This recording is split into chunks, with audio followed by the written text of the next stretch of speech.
Есть в европейской истории одна большая загадка, прямо-таки тайна. Это история целого народа, который, как будто из ниоткуда появился на континенте и просто-напросто изменил его до неузнаваемости. Конечно же, речь о происхождении славян. Давайте попробуем вместе отправиться в прошлое и хотя бы немного приоткрыть завесу этой тайны. Так кто же они такие, эти первые славяне? Откуда пришли? И почему так долго о них почти ничего не было слышно? Этот вопрос, надо сказать, уже не одно столетие будоражит умы историков, а вот такого, знаете, стопроцентного ответа до сих пор нет. Так что это будет настоящее историческое расследование. И вот главная сложность в нашем расследовании — это тишина. Ранние славяне — это, можно сказать, безмолвный народ истории. Они не оставили после себя никаких летописей, никаких хроник, и это заставляет нас, почти как детективов, буквально по крупицам собирать улики, чтобы восстановить их прошлое. Вот просто представьте себе картину.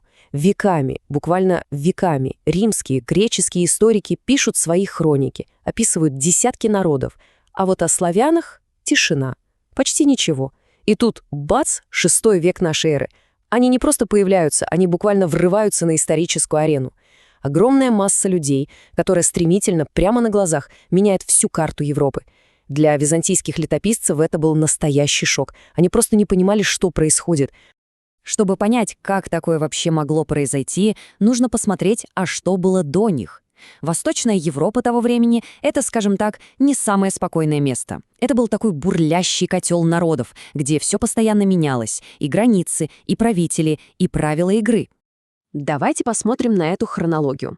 Сначала скифы, потом их сменяют сарматы, за ними приходят готы, а потом и вовсе гунны. Одна волна завоевателей сменяла другую. Это же эпоха великого переселения народов. Сплошной хаос, постоянные войны. И вот где-то посреди всего этого незаметно и зарождался народ, которому было суждено все изменить. Ну хорошо, а как же историки вообще распутывают этот клубок, если письменных источников почти нет?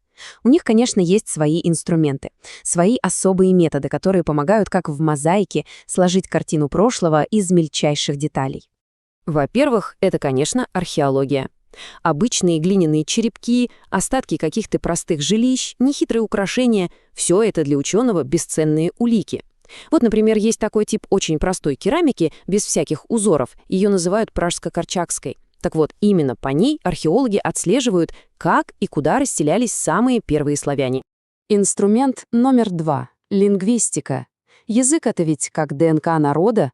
Ученые анализируют все современные славянские языки, от русского до сербского, и как бы высчитают их общего предка, тот самый прославянский язык. А слова, которые в нем были, например, названия деревьев, бук, тис, помогают понять, в какой местности эти люди жили. Ну и, в-третьих, это историография. То есть изучаем то, что писали о славянах их соседи, римляне-византийцы. Они упоминали неких венедов, склавинов, антов. Правда, это всегда был взгляд со стороны, часто очень предвзятый, полный стереотипов, но все же это единственные письменные свидетельства, которые у нас есть, так что работать с ними нужно очень осторожно. И вот все эти ниточки, археология, лингвистика, записки соседей ведут нас к главному спору, который идет до сих пор. Спора про родине. У немцев для этого есть красивое слово «урхаймат» — изначальная родина. Так где же была та самая колыбель, откуда славяне и начали свой путь? В итоге все свелось к 2 основным версиям. Первая, назовем ее Карпатско-Вислинской. Она говорит, что прародина была где-то на территории современных Польши и Украины. Вторая теория — Дунайская. По ней выходит, что славяне появились южнее, в бассейне Дуная. Но знаете, что самое интересное?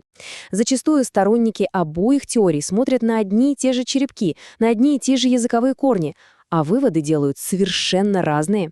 Вот такая вот историческая загадка. Но где бы ни была эта колыбель, в какой-то момент славяне приходят в движение. И это было не просто переселение, это было нечто грандиозное, событие, которое без преувеличения изменило всю европейскую историю. 6 век. Вот эту дату стоит запомнить. Именно в этом столетии происходит тот самый взрыв. Славяне мощным, просто неудержимым потоком начинают расходиться во все стороны, навсегда меняя этническое и политическое лицо континента. Расселение шло сразу в 3 направлениях. Восточные славяне пошли на восток и север, осваивая огромные пространства вдоль рек. Западные двинулись в Центральную Европу, а южные сделали, казалось бы, невозможное. Перешли могучий Дунай, границу империи, и хлынули на Балканы, добравшись аж до самой Греции. Может показаться, что все это дело давно минувших дней. Какая, в общем-то, разница? Но на самом деле эхо тех событий очень громко звучит и сегодня. В нашей культуре, в языках, на которых мы говорим, понять свои истоки — это во многом значит лучше понять самих себя. Посудите сами. Это великое расселение славян буквально нарисовало современную языковую карту Европы. Оно заложило основу для десятков современных государств. Оно повлияло на культуру и даже, как говорят генетики, на генофонд всего континента.